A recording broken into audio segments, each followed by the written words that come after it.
This is Beach Talk Radio. Gotta remember what show I'm doing. Good evening, everybody, and welcome to Mondays with the Mayor. My name is Ed Ryan. This is Cape Coral Talk Radio, and every other Monday we do a special show with the mayor of Cape Coral to get you up to date on everything that's going on in the city of Cape Coral. Hope you all had a great weekend. Thank you all for following our Facebook page. Went over 5,000 followers last weekend, and that's all in 6 months' time. So thank you very much for sharing the page. We appreciate it very much. And right now we're going to introduce to you the mayor of Cape Coral so we can get caught up on everything going on in the Cape. Mayor John Gunter. Mayor, how are you? Thanks for joining us again. You're welcome. How's it going, Ed? Doing great. Did you have a nice weekend? I did. Can you turn the volume up a little bit? I know it's a little down on mine. I have it all the way up on the on my screen, so I don't know if your how's that? A little bit better? Yeah, it's a little better. All right. Let me see if I can adjust it over here too, but I'll keep adjusting it as we move along. So, you were going to share how your weekend is. Weekend was great. We had a great weekend, great weather over the weekend, so went out, enjoyed a little bit of the outside. So that's always a good thing. So let's jump right into it. One of the things that we saw happened late last week and then took off on social media over the weekend was the community fridge and the code violation that the folks that run that business received from the city. Can you kind of give us your perception of what happened and where we are with that situation now? Yeah. They were not the only business that received violations down there. Code enforcement's been out in the last probably 6 months in the CRA area alone, just trying to have enhanced enforcement initiative down in that particular area. And this is just one business that was cited. And my understanding, they were cited for a variety of reasons, not just for the outdoor refrigerator. And, I know that they're providing a great service, to the homeless down there, but unfortunately, they were in violation of the land development code down in that area. They are in the MXB zoning, so they're not allowed to have any outdoor storage either in the front or the rear of the property, and that's why they were cited. My understanding, the police chief, the city manager, was down there about 3 months ago, proactively trying to work with them to find a solution to that problem. That was recognized about 3 months ago. Unfortunately, that went pretty much nowhere. So I think as a result, that's why the violation notice was issued. So it also seemed like I was new to this until obviously 6 months ago, but it also seemed like this has been going on for 5 years. How come it took so long for the violation? Well, I can tell you that probably many of the violations that most of those businesses down there, they were violating whatever the rule was that they received a notice on for many years until about 6-8 months ago when we started doing enhance enforcement down in that area in the CRA. You could go down and ride around in the CRA, ride around in the alleyways in front of the business. There were many violations, and I think part of the revitalization effort in that area is to make sure that the businesses are being compliant to the codes. That's why about 6-8 months ago, we have this enhanced initiative. And, I know some businesses down there that received notices that they had particular items on their property for 25 years. They received the notice, and some of those and most of those businesses have become compliant and moved those items so they were compliant. So this is just, one piece of the puzzle that, we're basically trying to revitalize that area. Now, I know a lot of folks came out and pointed out how much good this was for the community and the need that they were filling. The question that I had from the beginning was how it was not like a health department thing. I'm not saying they were doing anything wrong, but I mean, how do you know who's putting what kind of food in the refrigerator? And if somebody, I'm just saying, how did that even get through for so long with the health issue? Yeah, we even brought that up several months ago, and even reached out to the health department. The city manager's office or his staff reached out to the health department. And typically, the response that we got back from them, they're so shorthanded anyway. They're mainly looking at businesses that sell food. So this particular issue really wasn't on their horizon, or do they really have the manpower really to look after this? We did explore that to see if there were any violations. It is a health issue. God forbid if the refrigerator breaks, or you might not realize it, or how long the food's been in there. That could be an issue. My understanding, the food doesn't really last that long. It is, people are putting it in, or the business owner there is putting it in. I did stop down there today and actually speak with the business owner and try to find out what we could do to maybe try to help the issue. So did you guys go back and forth with any possible solutions? I mean, the fact is it can't be outside. It can't be out the way it was, right? I mean, it's just not an option. Yeah, it's not an option. And I think one of the concerns that she had, because I actually went down there on Saturday, but the business was closed. So I went back down there this afternoon about 1:30 or so and met with her. And, the concern that she has is her business is only open from 7 in the morning till about 6 at night, Monday through Friday. So she wanted to make sure that, someone could go there pretty much on a 24-hour basis and able to get food. Because I know when the city manager and the police chief were out there 3 months ago, one of the options was just bring it inside, let them come inside, get what they need. But I guess her concern is they wouldn't be able to do it around the clock. So, we'll probably have some future discussions to see. We offered possibly taking it to the Cape Coral Caring Center, right, which is down in that area. But also with them, they are only open for a certain amount of operating hours, and when they're closed, that they wouldn't have access. So I think, we're going to have to come to a compromise here to make sure that, number one, that the individuals that are using, their services there by getting additional either food out of the refrigerator or canned goods on the shelf, that they still have access to that. They may not have 24-hour access, but I think we got to try to come up with a plan B that kind of helps everybody. Probably everybody won't get 100% of what they want, but the most important thing I think is, someone that is utilizing their facility, if they know they're only there or can only go there from 7 in the morning to 7 at night, I think they're going to go there during that time to get their food. So no matter if it's open 24 hours or only 12 hours in a day, I think those individuals that are utilizing that facility will know what those hours are and probably go there to make sure that they're still getting the needs that they may have.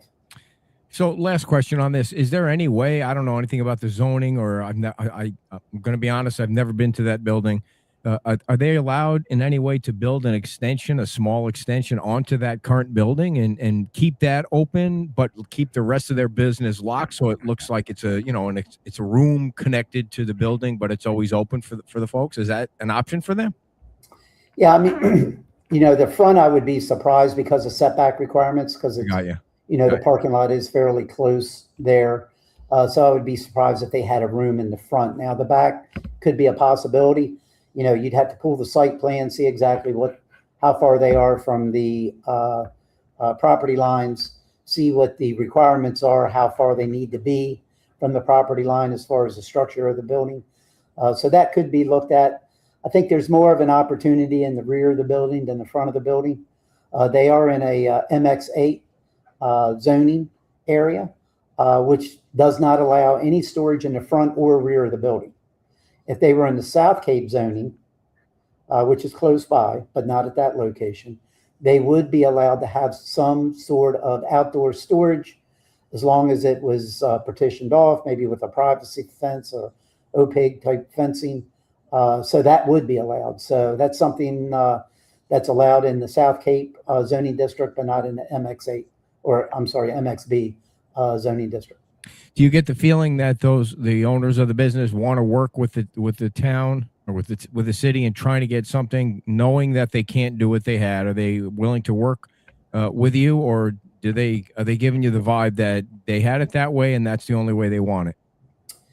Yeah, I guess I kind of got, in the beginning we probably had 20 to 30-minute conversation today, probably 20 minutes of a conversation. And in the beginning, it was more so, we've been doing it 5 years this way. I don't know why we can't continue, or why can't you give us an exception? And I said, unfortunately, we have to treat everybody equally. If you ask for an exception to the rule, then the next person's going to ask the next person and the next person. So that's why we have land development codes and rules that everybody needs to adhere to. So even if we move this refrigerator and those shelves to the rear of the building, there would still need a code change for this to be allowed. So that would be a council discussion to be had. So right now, they're not allowed to have it in the front or the rear.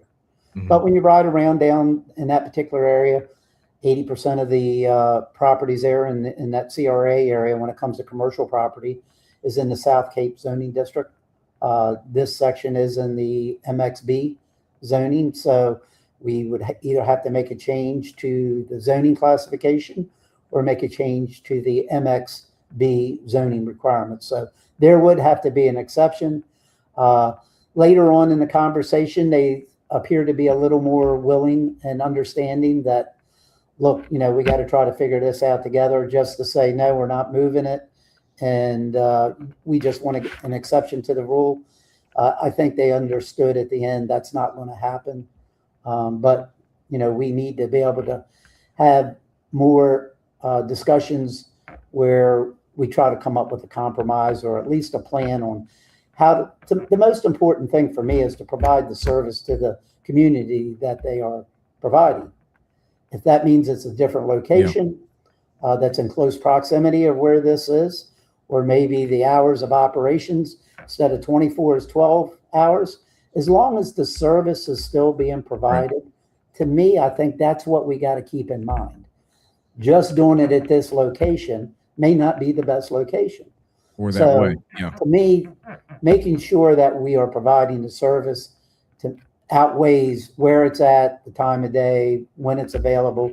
I think everybody can accommodate the time that it could be available, that you could go there no matter where it's at. So that's what I want to do. I want to make sure, let's provide the service, making sure that the people are getting the help that they want.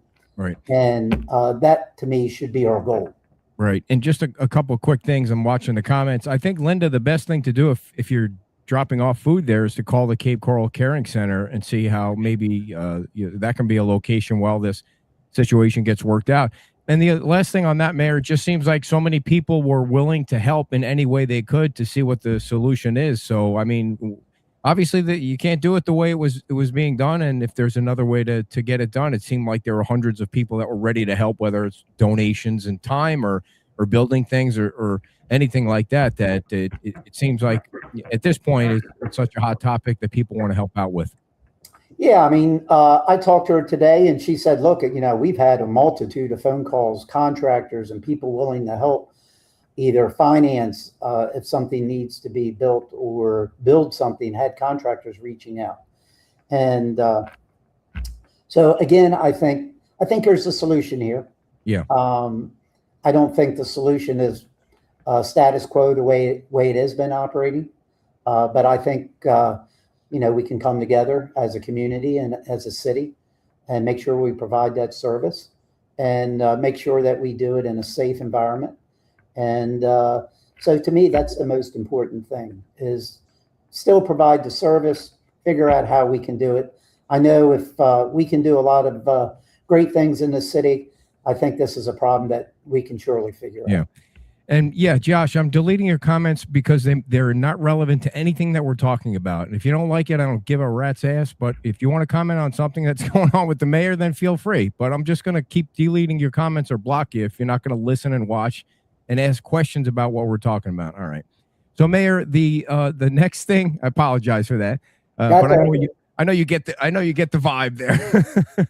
If we could talk about the flag, the flag came up last week, and it appears as if there's enough money that's been donated to make the flag a reality. Get everyone up to speed on that portion of it. I think there is another donor out there that was willing to pay the difference, and the city manager did explain that to us in our one-on-one meetings. Prior to our meeting last week. For me, I always said that I supported the flag initiative. I think it's a great idea. Sure. But I wasn't willing to put that burden on the taxpayers to pay for. So when the city manager came up with a alternative that he would fundraise in order to do it, I was 100% on board with that. The direction that I felt that the city manager received from the council was do the fundraising when we had enough money to cover the cost, then we would move forward with the project. So for me, just because you said you had another donor that was willing to come forward, I needed more than that. I either needed some type of an agreement with that individual or put the money in escrow, come up with a date certain that they automatically deducted out of that escrow account as far as what that donor had to was responsible for, to apply it to any funds that came in during the length of time that we were going to be accepting donations. And unfortunately, that wasn't the case. So that's why I didn't support approving, because I knew that, number one, it was a city RFP that was put out. It's a city contract. When we sign on the dotted line, the city is responsible for the payment. Got you. Doesn't matter what type of a fundraising initiative we were doing. The letterhead says the city of Cape Coral. The signature was by the city manager as a representative of the city and not of a individual fundraising campaign that he was putting on. So for me, I needed more than just someone saying, hey, I'll cover the additional cost. I think that's great. I commend that individual. But we needed a little something more legally before I would commit for my vote anyway. So one of the things that I was a little surprised by is the issue, somewhat controversial. Not that there's going to be a flag. Everybody loves the flag, but everybody didn't want the city to pay for it. So they made that clear. And so it was going to be a little bit controversial, but it was put on the consent agenda. And I don't want to get into the weeds of how the agenda works, but the consent agenda is basically items that you just vote on. You don't really discuss unless somebody pulls the item out. I mean, why was that even put in the consent agenda in the first place when everybody knew it was going to be controversial? Yeah, I mean, there's a variety of topics that get put in the consent agenda. Just look at last week, how many of them we pulled. And, I told the city manager, I have my meetings on Monday at 3:00 each week. And, I was honest with the city manager and I told him, look, I'm not going to support it. I'm going to vote no. And I'm going to pull the item for discussion. So I told him that right up front. And I did exactly that. I think any time that any council member, whether it's me or any other council member, has a concern or a question or a comment about any of the consent agenda items, that's why we are given the opportunity first and foremost to pull any items. Sure. And I wasn't too worried that it was on the consent agenda because I knew I was pulling it. And if I wasn't pulling it, I'm sure there were 3 or 4 others that would have. But don't you see, I mean, don't you think that if people that are watching see that it's on the consent agenda, it almost makes it look like somebody's trying to sneak it through, knowing that you guys were probably going to pull it. But if everybody doesn't understand how the whole thing works because they don't pay attention to agendas in government until they need to, it could look like that. And you don't need that. Yeah, I mean, it could have been on new business. And I'll give you an example. We, in last week's meeting, we had the Lowe's Corporation that applied for basically a deviation and that have outdoor storage and to enhance what they already had. And so I thought it was important because we're and I received the email from their attorney that says, look, because of where the citizens' input is, if we had this on the consent agenda, that we wouldn't have the opportunity to really speak on our behalf on this topic.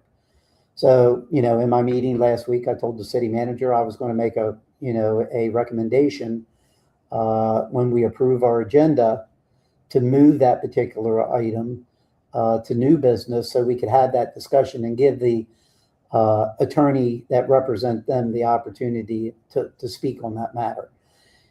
We could have done that on this matter as well, but when we approved the agenda, none of the council members made a motion to relocate this item within the agenda, probably knowing that they had an opportunity to pull it and they were going to. So either way, we ended up at the same the same location.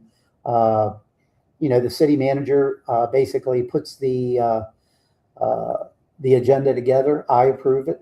That what's on there. I could have taken it upon myself and said, look, we're moving it to new business, but I knew that topic, since it's such a hot topic, it's going to get pulled anyway. And gotcha. I knew I was pulling it. And the other thing on that I noticed from the discussion was that you all went down the line, and I brought this up with Councilmember Lastra on Friday when she was on the show. You all went down the line and expressed, it almost seemed like disappointment that the total wasn't in the item. And then after that, the city managers, kind of said like, well, I told you guys we had the other donor, and it almost was like, well, why did we just go through that exercise of every single council member getting upset, and then at the end of that, instead of at the beginning of that, making the explanation, so maybe it didn't look like you were all arguing with him over the full amount. It just seemed like you went down that path when you didn't need to. You know what I'm saying? It just the only thing I can say, and I wasn't a part of their meetings, I know every other council member except for Councilmember Long had a meeting last week with the city manager.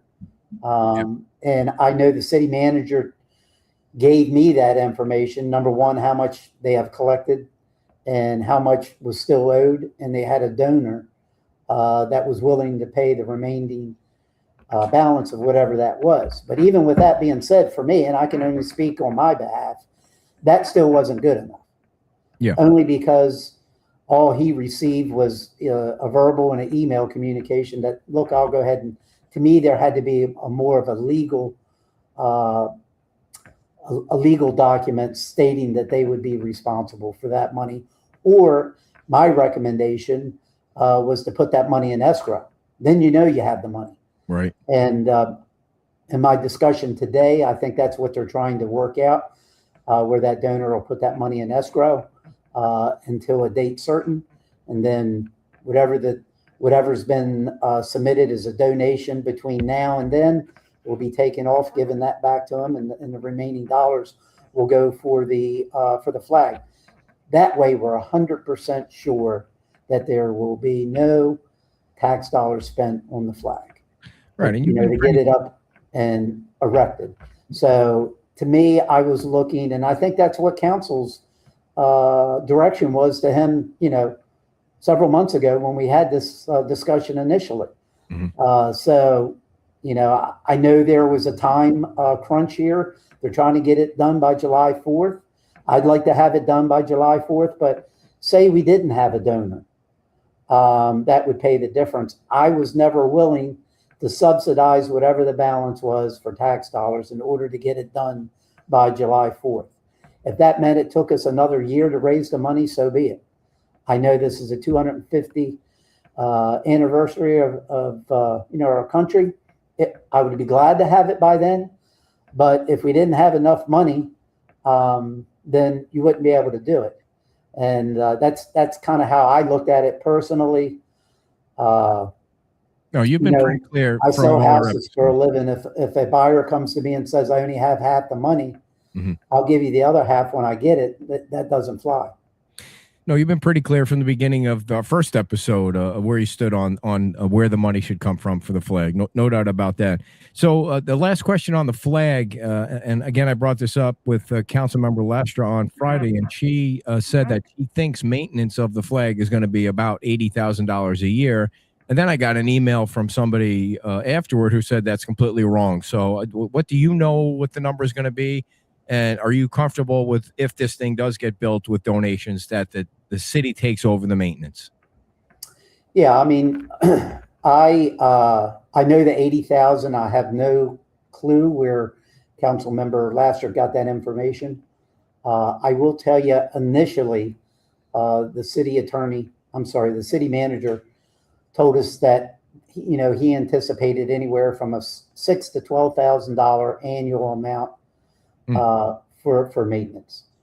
Now, I will tell you, within the last since Friday to today, the city manager actually reached out to the two other organizations in the state that have the large flags, the 200 footers. That I think one's up in Clearwater, and I'm not sure where the other one's at. To find out exactly what their annual maintenance costs are. Both of them are putting in their budget about $14,000 to $16,000 a year. And the cost of replacement of the flag that we are purchasing is $14,000 if we order the flag ahead of time. If it's an emergency purchase where they have to stop doing everything and make our flag, it's a $20,000 purchase. So, in speaking with the city manager and in speaking with him, speaking with the other two individuals that had these flags, what their recommendation is to have anywhere from 3 to 5 flags on hand at any time. What typically happens with these flags on an annual basis, you take the flag down, put a new flag up, and send the one flag back to have it refurbished, because they'll have a higher life expectancy if you have the flags refurbished, whether it's stitching. They could be a little frayed on the ends. They'll cut that off and hem it back up. Flag may be a couple inches shorter, but they proactively do that on a yearly basis. So their recommendation was to have anywhere from a minimum of 3 to a maximum of 5 flags on hand at any given time. Our purchase of $420,000 is for the flagpole and 2 flags. So with that being said, the recommendation is for the next few years to put into the maintenance budget a replacement flag so we can get to that 3 to 5 range of having flags on hand, and about a $2,000 just general maintenance cost that is proposed for each fiscal year. So that's probably the direction that we're going to move in if the flags do get approved. And we know that we're going to have to purchase probably at least one more. So we'll probably stick that in a future budget. We know we have 2 on hand now because we're getting 2 for the $420,000 project. So that's what the actual cost. The only maintenance that the one particular individual that had the larger flags up north, I guess they're, the cable that takes the flag up and down must have broke. That cost them about $2,000 to repair that. So that's the only thing maintenance-wise that that's occurred. Now you got to also know that these flags at these other 2 locations have only been there about 5 years. So there's no long-term data that shows really how long that not only the flags. I will say that the other 2 locations, they had their original flags. They have been refurbished, but they still are flying their original flags. So right. They've had theirs for about 5 years now. These poles are welded together. They come in sections. So, we'll have to see how that holds up. And of course, our hurricane season, God forbid, it's not if, but when we have another hurricane, we'll see how that holds up. They say that it'll hold up fine. We'll just have to wait and see. So if you take the cost of a replacement flag out, whether it's 14 or 20 during an emergency, I think you said $2,000 in maintenance. They're putting in $2,000 annual for maintenance. Yes. So it's basically nothing. I mean, it's certainly not 80.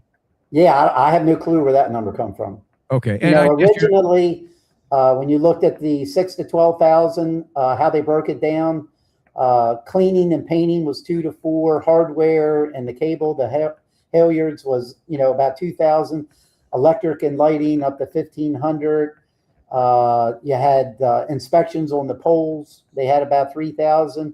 When you add all that up, it was only $6,000 to $12,000 annually, and it's not even that now that we've gotten some better data.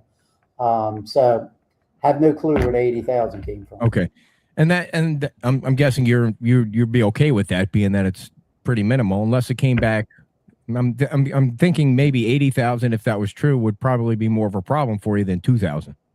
Yeah, and if you look at I know Public Works and any of their projects and any capital improvement projects that we do, the rule of thumb for maintenance is 5% of the total cost of the project. So let's do that math. We got a $400,000 flagpole at 5%. That's $2,000 annually for maintenance. And we apply that rule of thumb just about across the board of any projects that we do throughout the city. We budgeted about 5% annually for maintenance costs.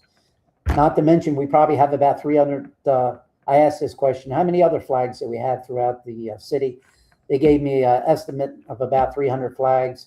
We have them at all of our facilities throughout the city, parks, that sort of thing. So, we are maintaining those as well. 300 United States flags are all That's kinds what of different. They said. You need a United States flag public works person soon to take care of all your flags. So is that going to be up 24 hours, or do they take it down every night? It seems like that'll be what, the new flag? Yeah. Yeah, the new flag will have lighting, so it'll be up 24 hours a day. Right. I'm sure they'll take it down for storms, and they'll take it down for any maintenance that needs to happen. But that's why we want to have the replacement flag. We'll pull the flag down, put the replacement flag up, and send that one off to get refurbished. Got you. So the way you guys left it was you're going to kind of get some kind of legal documentation with the donor, and that'll come up at a meeting for a vote later this month. Yeah, it's coming up at our next regular council meeting here in about a little over 2 weeks, I believe. So I think we had one break next week, but we'll have our next regular council meeting. This topic of discussion will be coming back. Gotcha. And lastly, on this discussion, it seemed like Councilmember Long, who didn't meet or doesn't meet with the city manager, he seems like he has sort of a problem with the meeting with the city manager. And I never really looked at it this way, because it seemed to me every municipality meets with the manager or the county manager or the town manager, and they meet individually to get updates on projects and stuff. But he was almost insinuating like decisions were being made because maybe the manager was counting votes, knowing, I mean, maybe the manager should be counting votes, knowing whether or not to bring these things forward. If you don't have enough votes, it's wasting time. So what did you make of all that? Well, as far as Council Member Long and him meeting the city manager, that's a choice that he makes. I will tell you that generally speaking, every week, the remaining council members do meet with the city manager. It's basically best practices that, he and the city attorney both are in the room.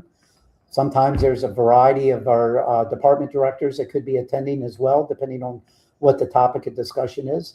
They go through, we not only go through the agenda items that are on the upcoming agenda, but we're also off-topic items, important items that just in the function of the city that he may be bringing into our attention.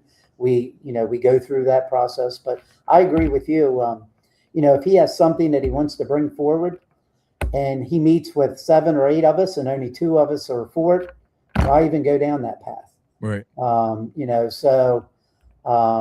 think the meetings, I do them every week. My meeting's about 2 hours long. I've been doing it for the last 8.5 years I've been here, and they're very productive. And then also it gives you an opportunity as a council member, if you have any concerns or any topics that you want him to research or bring information back to you, it's a two-way conversation. It's just not him. So we can bring things to his attention or things that we want to look at or information we may want to request, and that gives us the opportunity to do it as well. Yeah, and you still have to vote on things. You still have to have those votes, even though a conversation at a council meeting could change somebody's mind. Oh, absolutely. And, just because, are there any decisions made on our one-on-one meetings? Absolutely not. Those decisions are made at a council meeting. They're advertised, whatever the topic may be. Use the flag as an example this past week. He met with the council members. He told them how much money he had and how much he was short. And he told us that he had another donor. But we still had it on the agenda and we still had a discussion about it. And, we're going back, in a future meeting to follow up. And after we kind of expressed what our concerns was. So that happens all the time. All right. So I did get an email question from somebody. I didn't see anything about a noise ordinance coming up on your agenda, and maybe it isn't, but this person's question was, we'd like to know about the noise ordinance amendment that you're planning on putting through the city council so the Slipway food truck can play outdoor music louder and longer hours than they already do, or a possible zoning change to include Slipway in the entertainment district. It sounds to me like there's some neighbors in the area that sent the question in that are affected by the music. Is there anything coming up about that? Yeah, as a matter of fact, I received an email from a resident regarding Slipaways and the loud music. And, there is a current ordinance in place that the police department enforces, and a certain decibel levels that it has to either meet or exceed that threshold before there any type of enforcement action. I will tell you, because I asked at the end of last week, I know the city attorney's office and the police chief are working to revise that ordinance. I don't think it's a revision to help Slipaways or any other business in the city. I think it's to better explain how they're going to apply the rules, whether, it's inside the home, they're reading the decibels. If it's outside the home, is it at the property line? So there's some ambiguities there that I think need to be identified where, it's black and white, no gray areas. So I think that's what they're trying to do now. My understanding, there will be a revision to the noise ordinance that will be brought before city council. I haven't received the timeline when that'll be. I don't think it's for the reason that you stated to better help Slipaway. I think it's better to clarify what the ordinance it is and make sure it has some teeth if somebody is violating the ordinance and what can be done if they're not. Do you think that they are always under Slipway, or they're always under the decibel? And do you measure that music with a meter on their property? And do you need a complaint first in order to go out there? How does that whole thing work for them? Yeah, I know that the threshold for the decibel level is read by a calibrated meter that the police department has. You have some people have a decibel level on a phone that they downloaded an app. And that, that doesn't suffice. It has to be a calibrated unit. The police department has that. That's typically what they utilize. How they, exactly do that process, I'm not sure. But legislatively as a council, we just set what that level is, and that's what the police department enforces. I will tell you, we've always had an issue with outdoor type music and venues. I remember Cape Harbor many years ago when it first opened. They had issues because they played music outdoors where some of the residents who live there at Cape Harbor were complaining. I know when Rusty's opened down at the Club Square, we had problems with the with the condo units across the street there. So, we tried to modify where the speakers were, which direction they were pointing, that sort of thing to try to help. And then when you compound that with waterways like Slipaway, the water really travels. You take Cape Harbor. I probably live, if I had to guess, at least a half a mile away from Cape Harbor. And some days that the wind is blowing my direction, I can be outside on my lanai and I can hear their music. And I'm a half a mile away. Now it's faintly, but I can hear it. So, when you got waterways involved, the sound really skips across that more so than going across land. There's just a lot of variables that we're going to have to look at. We're going to have more venues like that. We just had the business down at the Bimini that just opened up here a week or so ago. I'm sure they're going to have some outdoor music there. It's right on the Bimini. We want to make sure that we're being good neighbors, making sure there's some time restrictions, make sure that there's some decibel levels, because we're talking people's homes, and I think they have a expectation of what that level needs to be, so they're not sitting in there trying to watch TV at home and the music's blaring in their living room. So right. I think we can find that compromise. But do you feel like Slipaway's being a good neighbor? I know they're working through the process just like Rusty's was when they first opened. I have spoken to the owners, some of the owners. They do want to be a good owner. A good neighbor. They want to try to find something that's going to work for everyone. If that's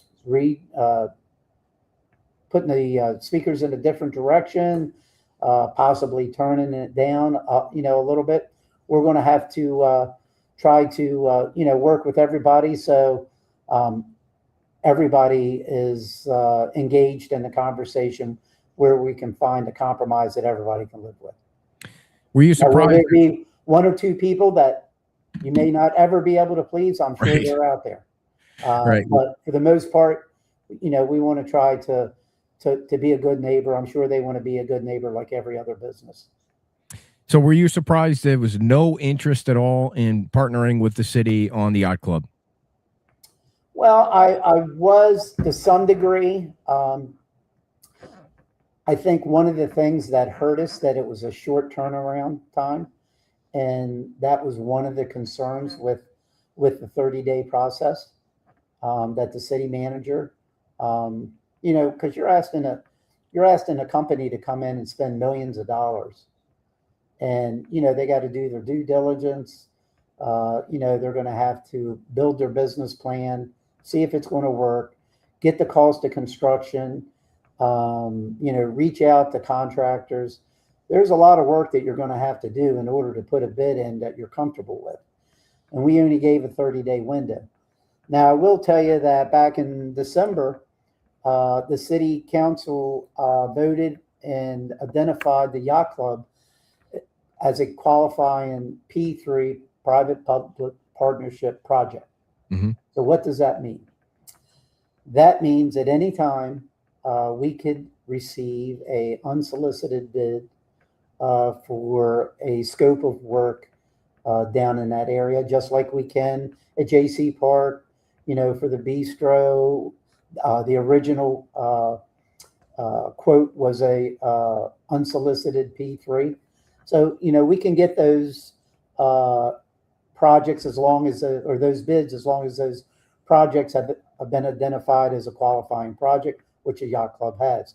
My understanding, there are a few other companies out there that are still inquiring about the yacht club that we could possibly get a unsolicited bid. They're just calling and inquiring, and but because the city council identified them as a qualifying project, I think we'll see a proposal. I'm pretty confident that we'll probably see one for the yachts. I think you'll see a marina want to come in, build the docks, sell fuel, and do that. I was always pretty confident that would probably happen. Again, I think this 30-day turnaround time hurt us a little bit. I know that there are people out there still inquiring, still working on it, hoping to bring something back, but we'll just have to wait and see if that happens. So one of the things that happened after the nothing came back in the request for information was that Peter Bush posted on Facebook that the city of Cape Coral has agreed to pay. I think he used the word "agreed" to pay the $300 million. I don't even know where that over $300 million. I don't even know where that number came from.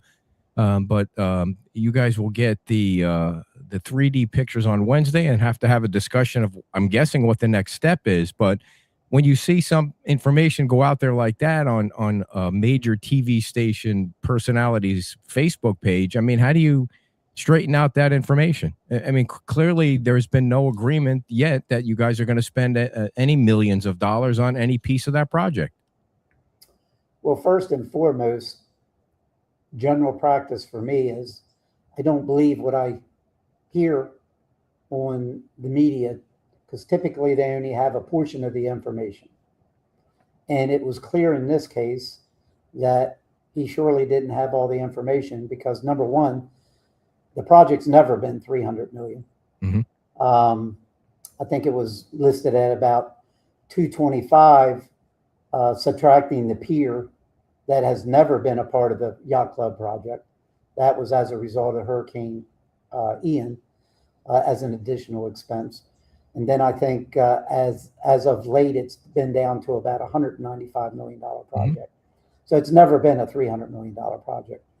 And that happens more times than not, where the information is just not as accurate as it should be. And I know our communications, and it happens not only on this topic, but a variety of topics.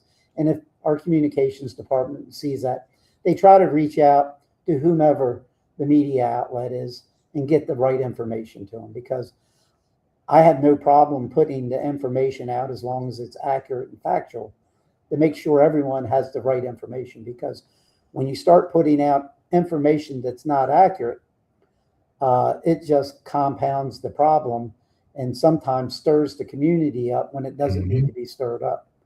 And so, for me, let's make sure we get the right information out there. And then I have no problem if a person has an opinion that they would like to express with the right and accurate information. I'm all ears. Was the right information corrected and added to the information that was not even close to being correct? I know our communications did reach out to try to correct the information. All right. So I'm not criticizing your communication department. Believe me, when I do something that's wrong, they call me and I fix it. And I hope it's not a lot, because I don't want wrong information to be out there. But so I mean to pick on Peter, but but it's fun. But the other thing is, so now you have to make a decision, right? You have no funding. You have this big project that looks super nice. And but what do you do? I mean, on Wednesday, what's the first step? Yeah, I mean, we'll look at the 3D renderings of exactly what it's going to look like. Hopefully, we may be able to get some more information, with the possible unsolicited bid. But you're right, at some point, we got to make a decision. We keep kicking this can down the road. So, we're going to have to make a decision exactly what we want to do. I've always said that, I thought for sure that we would hopefully get a bid for the marina aspect of it, which includes the harbor master building, pump out stations, showers, bathrooms, all for the marina. So I think that was anywhere from a $25 to $30 million endeavor. So if we could get that to start with, then we could focus on the next phase, whatever that may be, which would be, in my eyes, would be the recreational facility and the pool. And then the last phase of it would be the parking garage. So I think we have to, come up with a dollar amount as a council, what we're willing to spend, what type of debt that we are willing to incur, and then see how we can phase in the project. I think this project will be a phased in approach. I don't think you'll do it all over time, but Again, if we could get the marina paid for, and then we take a look at the recreational facility to see if what we want to do there. Do we want to keep it 2 stories or make it 1 story? I think we got to come up with an approximate dollar amount. If as a council we're not willing to incur debt up to 195,000 is what they're saying that the cost is right now. Million, you mean? Then you got to ask yourself, what are you willing to incur? It's like when you're going to buy a car. You kind of got a budget in mind. If you're going to buy a new car and you're 50,000 as your top of the market that you're going to pay for it, that's what you go looking at. So I think that's important that you got to apply those same sort of principles here. Set the maximum threshold and then go from there. So is there a certain dollar amount that you're comfortable with? Let's say you do get the docks and the marina paid for and somebody takes care of that. Is there a number you're comfortable with borrowing? Well, I think that's very important when you talk about how much can you borrow depends on how much are you willing to pay on an annual basis for me. And also, I think you have to look at the overall debt of the city. And I've said this on your show before, we have more projects than just the yacht club. If we had an unlimited amount of funds, the way the yacht club is designed, I'd be 100% on board with it. I think it looks great. I think it's going to serve the community well for the next 50 years. Mm-hmm. But, we have a lot of projects that we need to pay for.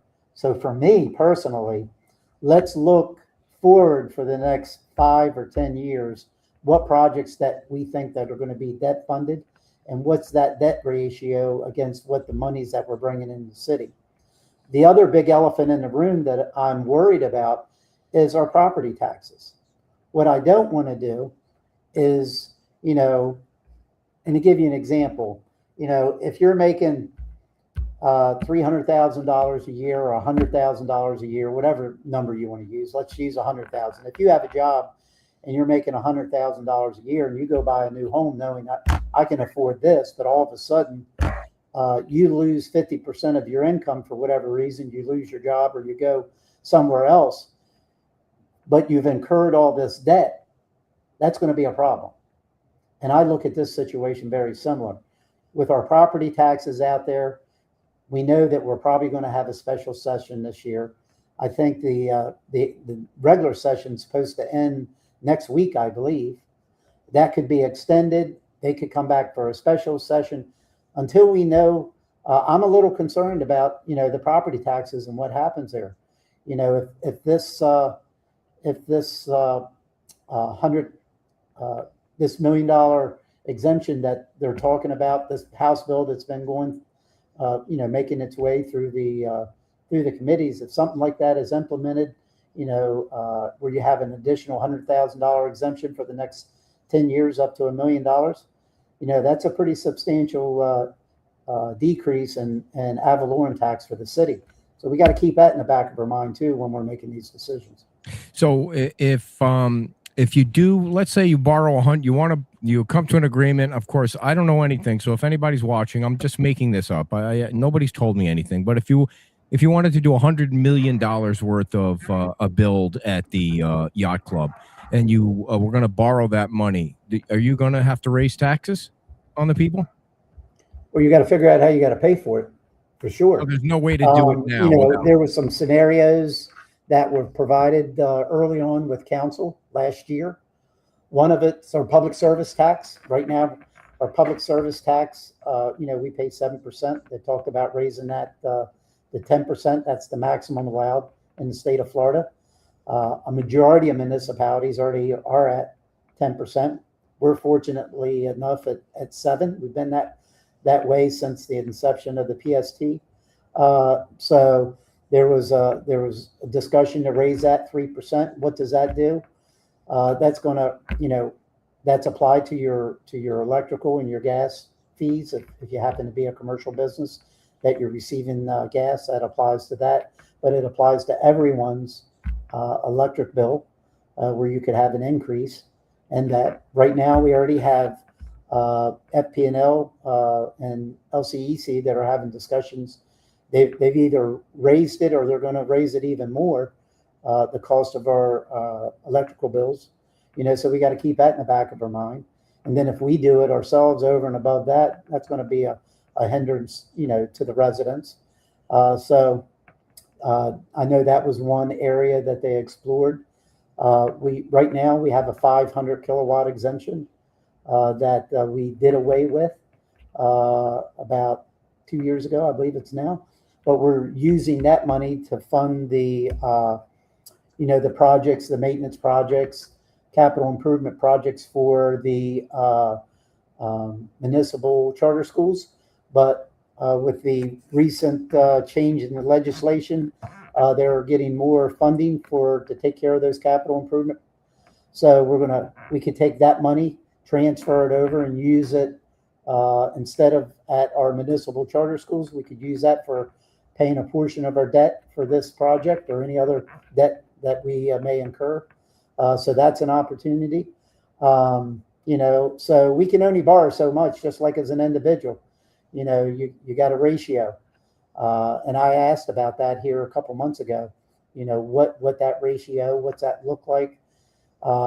When you start increasing your debt ratio, that could cause your lending power, your bond rating to go down. We have a very good bond rating right now. So you got to take that into consideration. So it's a balance in that.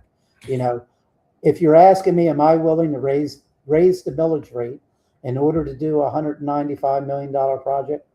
I haven't ever voted to raise the millage rate in the 8.5 years. Whether I'm only here until November or 4 years after that, I will never agree to raise the millage rate or vote to raise the millage rate. So hopefully that answers your question. Yeah, for sure, 100%. So there's, it doesn't sound like right now. Well, here's what I wanted to ask you about that. So if you get feedback all the time from people, I'm sure, about the yacht club. It's one of the biggest issues going right now in the city. The feedback that you get, are people telling you, yes, I want you to spend $100 million, $200 million on the yacht club. It's a beautiful project. We want you to go forward. Or are they saying, no way, I want you to borrow more money so that I have to pay more in whatever form I'm paying it, some kind of tax I'm going to wind up paying it? What is the, what is it, 50-50 one way? What is the percentage of the feedback that you're getting? I will say 100% of the feedback is definitely for the seawalls, redoing the docks, getting the ramp relocated and get that open, and expand upon the beach. I think everybody is 100% on board with that I've heard from. And then probably the next phase is the recreational facility that's there. And I've heard, hey, it doesn't have to be 2 stories. It can be, I'd say 50-50 for me, as far as if it needs to be a 2-story or a single story, like it used to be. I was hoping that we would get a better response on our RFI that we put out there, and we didn't. So I think it's getting to a point where we got to make those hard decisions. I think a phased in approach is important. I think we move forward with the, I would vote tomorrow if we didn't have someone from a marina that was willing to come in and get that, the harbor master building and whatever we need for the infrastructure for the marina, I would vote in favor of that tomorrow. And I think that should be the first phase, getting the beach open, getting the ramps relocated. I think we have to at least do that. And then talk about phase 2 with the recreational facility. And then phase 3 would be the parking garage. And that's kind of how I prioritize the project. All righty. And that'll be a big topic on Wednesday, which is a committee of the whole. So it's not really a meeting where it isn't a meeting where votes are taken. It's just where direction is given to the staff. So people understand that. we're running out of time already. I can't believe it's been an hour, but I did want to ask you about something that somebody posted on here about the Seven Islands project. Is there any update that you can give on the development project there, including the infrastructure work, when that's expected to begin, or anything on that you might know? Yeah, the only thing I've heard, speaking with the developer early on in January and February, they're basically waiting for the Army Corps permits, which they're hoping will be issued by the end of the year. They are still moving forward with their architectural drawings and design, doing their civil engineering. So they are still moving forward in parallel while they're waiting for the Army Corps. So that's pretty much where they're at, probably between now and the end of the year. And speaking of the Army Corps, you don't have your permits yet either for the pier, correct? Still waiting on that. No, sir. We've, like I said, we've written to the Senator Scott, Congressman Donalds, in order. Our federal lobbyist is trying to push that forward, but we're still in the queue and just waiting. We've asked everybody to help us, but so far we're still waiting. Is there any updates on the tip of your tongue there that you wanted to share that I didn't ask about? No, I think, as far as the bistro contract down at JC Park is still on schedule to open in April. And I know that the city attorney, the city manager, and the Kearns group are still negotiating their terms, and they're still moving forward with the existing RFP that was submitted, and working through that process. And hopefully here in the next few weeks, we should hear back from the city manager how those discussions are going. Yeah, and on that, it's unlikely. It's not likely. It won't happen that the bistro will be open when the park opens in April, correct? And the last thing of that is that it's certainly going to be a bistro that serves alcohol, because there's no way to make the business plan work if that's not part of the equation. I think the city council members have gotten a ton of feedback on that, correct? Yeah, I can tell you 100% the bistro will not be open in April when the park opens. The exterior of the building will be completed, and all the surrounding area regarding the bistro. There still needs to be interior modifications, equipment installed. So that will not be open, but we wanted to make sure that the park could still open on time. So that's why I think the city council approved moving the exterior finishes, the roof, that sort of thing. At least there will not be any type of an impact, on the residents while they're visiting there. A majority of the improvements will be on the interior of the building. Gotcha. And everybody says the park looks beautiful. It's going to be a beautiful park for the city. Yeah, I think it's going to be the best looking park in the city of Cape Coral when it's done. Cool. All right, Mayor, any events you have coming up for your campaign that we should know about? Anything scheduled? No, we're probably going to have a campaign event towards the end of the month. We haven't really finalized that, but that'll probably be coming out soon. But as far as the campaigning process, that's probably the next on the list for me. All right, and you have a website up, Facebook page or website up that people can go and donate? Yep, you can go right to gunterformayor.com and have a web page there, and there's a variety of things on the web page. It's about 5 or 6 pages long. There's a donate page. If you want to find out anything about the campaign, what we've got accomplished over the last several years, you can go there and take a look at it. All right. Thanks, Mayor. We'll see you Wednesday for the committee of the whole and a CRA meeting also on Wednesday, correct? Yes, sir. All right. Thanks a lot, Mayor John Gunter. Thank you. Have a good evening.